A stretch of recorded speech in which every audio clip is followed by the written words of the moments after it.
Bonjour, c'est Thierry. Je vais vous retrouver pour une petite analyse sur Innate Pharma, le couteau qui est tombé récemment là sur l'unité jour parce que je trouve qu'elle est très très riche en enseignements sur toutes les unités de temps au niveau technique. Il y a vraiment eu quelque chose d'assez propre et qui m'a permis de valider un grand nombre de choses que j'utilise moi dans mes propres analyses et dans mon trading d'ailleurs au quotidien et que je vois assez peu finalement discuter ou expliquer sur bon, la plupart des publications que je suis.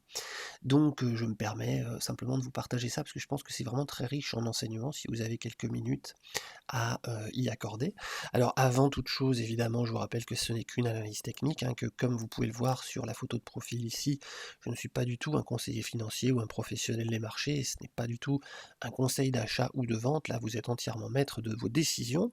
Simplement, je vous partage, moi, la façon dont je vois les choses sur le plan purement technique. Alors, on va se mettre ici à droite sur l'unité hebdomadaire pour commencer avec un premier enseignement qui est l'importance des reports de range. Je vous en ai mis deux sur le graphe pour que vous voyez bien que ça marche au niveau à la fois horizontal et puis même au niveau oblique, ce qu'on appelle des reports d'amplitude. Alors au départ, le range horizontal en rouge ici, bah, c'est très simple, hein, il relie un certain nombre de plus bas de support ici et de plus haut ici, voilà, qui forment donc un range horizontal. Alors à noter que le marché a de la mémoire et que ça s'appelle une zone de polarité, hein, ce qui est un support un jour pouvait très bien être la veille une résistance, comme vous le voyez ici, et puis être encore avant un support, hein, inversion de polarité. Ici, vous voyez sur l'oblique baissière, on était dans un rôle de résistance, puis bah, quand on l'a franchi, ensuite c'est devenu un support. Donc, si je prends précisément le range ici et que je fais un report d'amplitude, un symétrique, un axe de symétrie, et que je trace donc le symétrique de ce range, je fais un report de range, et bien regardez où on s'est arrêté lors de la chute. Donc ça, c'est quelque chose de très précieux pour essayer d'anticiper les zones potentielles de rebond d'un prix, hein. Première leçon. Donc deuxième leçon, eh bien c'est que les obliques, vous voyez, ça marche aussi dans les obliques, on a souvent des obliques de même pente qu'on retrouve dans les graphes, donc là pareil, on pouvait relier un certain nombre de points hauts, surtout ici, vous voyez, un, 2, 3 mèches hautes consécutives, vraiment très très propres, avec une parallèle ici, encore une fois, avec un très grand nombre de points bas consécutifs, et puis vous retrouvez donc ici l'inversion de polarité dont je parlais.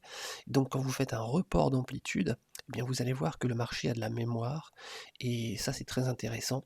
Là c'est pas pour après, c'est dans le passé. Comment est-ce que je valide moi des fois mes graphes? Je vais aussi regarder dans le passé ce que ça donne.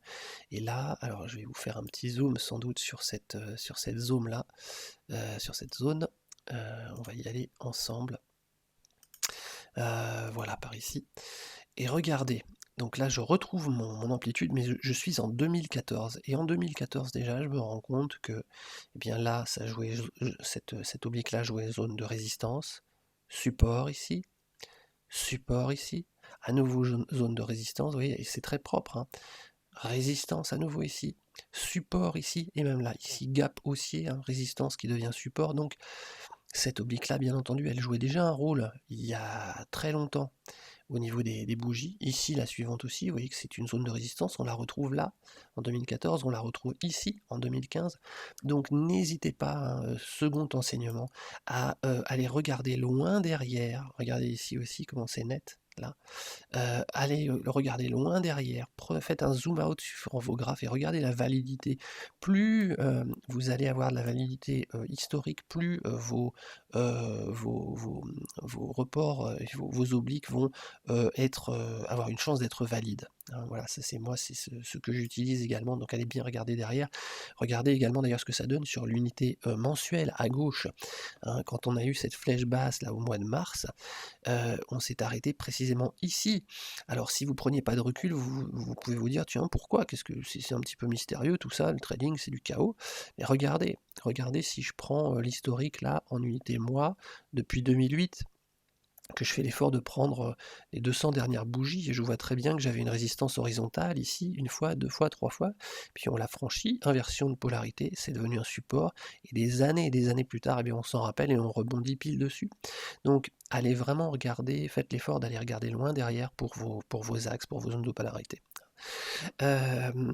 Après, encore une autre leçon sur l'unité hebdomadaire, je reviens dessus, c'est que, alors attendez, est-ce que je suis sur le bon? Oui, heu, c'est que une zone de support, c'est une zone et ce n'est pas une ligne. Vous voyez qu'ici, même si c'est très net et que j'ai pu tracer, avoir la chance de tracer une ligne parce que j'ai un point bas, un autre point bas, encore un point bas, qui sont vraiment au même niveau, et encore un, ça fait 4, d'accord? Eh bien ici, j'ai un enfoncement, j'ai une mèche basse, mais en clôture, on est au trait du crayon. Je suis en dessous au trait du crayon. Ça veut dire quoi? Ça veut dire que d'une part, il ne faut pas considérer qu'un support est cassé tant que la bougie de l'unité de temps du support n'est pas clôturée. On peut très bien avoir une longue mèche basse et revenir sur le support, et là le support est fragilisé, mais il n'est pas cassé, il est validé.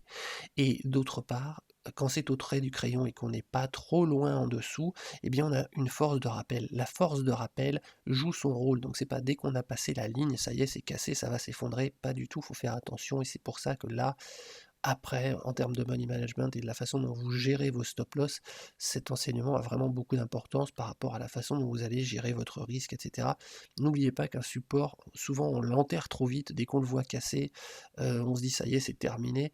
Ben non, pas toujours. Un support, c'est une zone, ça peut rebondir, surtout si la bougie, bien entendu, n'est pas terminé, et même en clôture, si on ne ferme pas trop en dessous, eh bien le support peut encore être actif. Voilà, c'est encore un enseignement sur cette unité de temps-là.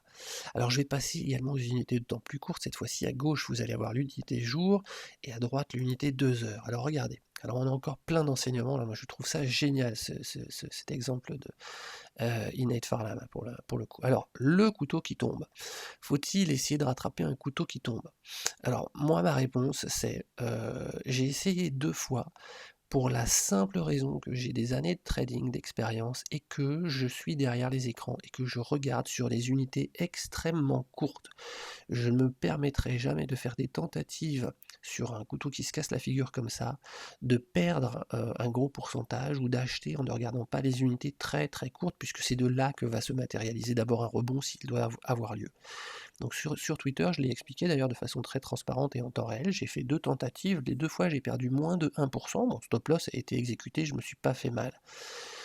La fois où ça passe, eh bien, vous pouvez faire par exemple d'ici, vous voyez, vers 3,30 à 3,44 ou 3,50 et tout, vous avez déjà 10% de hausse, donc vous récupérez largement les une ou deux tentatives si vous n'êtes pas un serial au niveau des tentatives et que vous en faites pas non plus 10 par jour, évidemment, hein, il faut en faire un nombre très limité, encore une fois.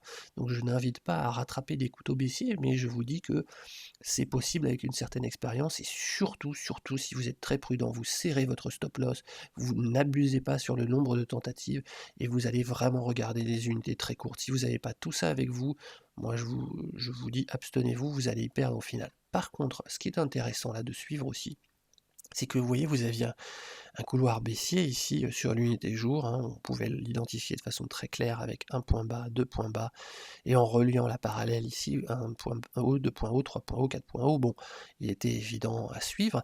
Et donc là, on a eu une tentative d'échapper haussière où alors on était ici déjà la bougie précédente, et j'avais dit bon, on va peut-être casser la MM20 et le couloir, mais je suis pas très chaud, je sais pas si je vais rentrer, je préfère attendre quelques jours de voir les bandes de Bollinger se latéraliser.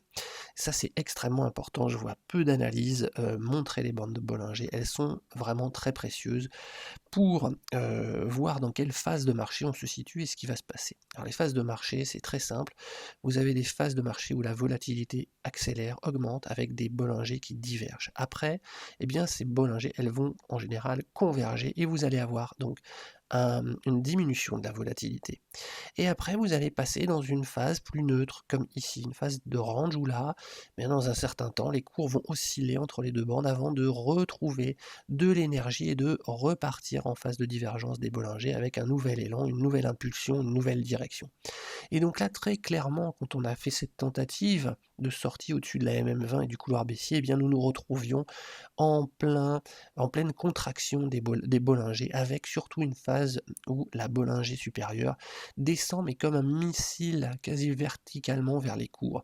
Et donc ça, moi, de mon expérience, et surtout quand vous allez vers les unités plus longues, à partir de l'unité jour, etc., c'est vraiment rare que les coups arrivent à flinguer une bande de Bollinger qui arrive comme ça sur sur leur tête, à l'inverser et à partir à la hausse comme une fusée. C'est vraiment rare de mon expérience. Donc qu'est-ce que j'ai fait? J'ai quand même pris le mouvement parce qu'on était ici sur les unités courtes, je l'ai partagé également en direct. J'ai pris un premier tiers de mes gains très tôt, je crois que je faisais 3%, un truc comme ça, et j'ai remonté le stop loss immédiatement sur mon niveau d'entrée. Et ensuite j'ai surveillé justement ce qui se passait au niveau du comportement de la Bollinger quand les cours sont arrivés là. Alors vous voyez qu'on a une mèche haute, hein, de la Bollinger, des prix en journée, on la dépasse. Et ce qui est intéressant à ce moment-là, d'aller regarder en temps réel quand vous avez la Bollinger sur l'unité, enfin l'unité de temps, là c'est l'unité jour. Ça c'est la Bollinger 20 périodes. Moi ce que je fais, je vais regarder l'unité inférieure de 4 ou 5 fois et je regarde la Bollinger 100 périodes, qui est en gris ici. Ça vous donne des indications supplémentaires, hein. C'est à peu près la même chose que la Bollinger 20 périodes, mais regardez la précision du coup sur l'unité inférieure, l'unité 2 heures. Là, on avait vraiment un tracé très précis et on a eu vraiment, à part cette petite mèche haute là, on a eu une Bollinger 100 périodes qui a vraiment coiffé les cours à la baisse. Et regardez ici aussi, dans la deuxième tentative de rebond, à quel point elle est très utile cette Bollinger 100 périodes. Donc moi, je les utilise en conjonction parce que sur la même unité de temps, du coup, j'ai la Bollinger 20 et j'ai également la marque de la Bollinger de l'unité de temps supérieure sur le même graphe. C'est quelque chose qui m'est très utile. Voilà, donc ça c'est encore un enseignement, puis quelque chose que je vous partage moi sur la façon dont j'utilise l'analyse technique, bon, de façon entièrement gratuite, donc j'espère que si ça vous plaît, bah, vous aurez l'élan de le partager aussi auprès d'autres personnes intéressées par l'analyse technique, bien sûr, et que ça peut intéresser dans leur trading, dans un esprit de, je dirais, de solidarité et de contribution, et pas de compétition, chacun pour soi dans ce monde de brutes. Voilà. Donc voilà, encore un enseignement que je voulais partager avec vous aujourd'hui. Et puis un dernier enseignement encore, vous voyez, c'est vraiment très très riche, c'est que lorsqu'on arrive dans cette période de range comme ça, et que donc vous avez la chance d'avoir les Bollinger parallèles, alors déjà, parfois graphiquement, les Bollinger sont en range et on n'a pas de confirmation graphique au niveau des prix, mais ça permet très tôt d'anticiper des fois des ranges comme ça qui sont pas visibles justement à l'œil nu par rapport au mouvement des prix. Donc encore une fois, utiliser les Bollinger. Et donc le dernier enseignement là que je voulais vous parler, c'est regarder ce qui se passe quand on a une bande de Mogalef ici, horizontale, qui passe au même niveau que la Bollinger. Eh bien ça se renforce. Pourquoi? Parce que la bande de Mogalef, tout comme la bande de Bollinger, eh bien elle traduit un espace de probabilité dans lequel les cours sont censés passer la plupart du temps. Donc, à partir du moment où on a une Mogalef sup et une Bollinger sup qui croisent au même niveau, il y a encore plus de chances que ce niveau forme une résistance valide pour les cours. Et regardez la précision diabolique, vraiment, de cette convergence entre la Bollinger et la Mogalef ici. Alors, ça marche pas toujours, mais ça marche quand même souvent, et je vous dis encore une fois, plus on va sur les unités longues, plus ça marche. Donc voilà, moi c'est la façon dont je les utilise en convergence, et c'est pourquoi j'ai pas cru à ce départ aussi ici. Je l'ai pris, mais sur les unités courtes, j'ai remonté mon stop loss tout de suite, j'ai pris encore des profits essentiellement ici, là vers 3,50. Et bon, voilà, j'ai bien fait, puisque ensuite, vous voyez qu'on n'a jamais redépassé ce niveau-là. Voilà, donc bah, écoutez, j'espère que cette vidéo vous a été utile.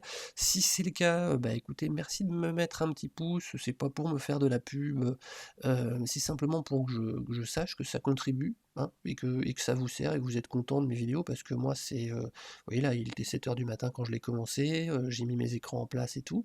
Je le fais parce que j'aime bien partager, j'ai l'élan de faire ça, vous voyez? J'ai une grosse partie, pendant des années j'ai tout partagé gratuitement. Là je fais quelques webinaires, un peu payants pour quelques euros symboliques parce que ça me prend vraiment encore plus de temps avec le montage de dizaines de vidéos et tout.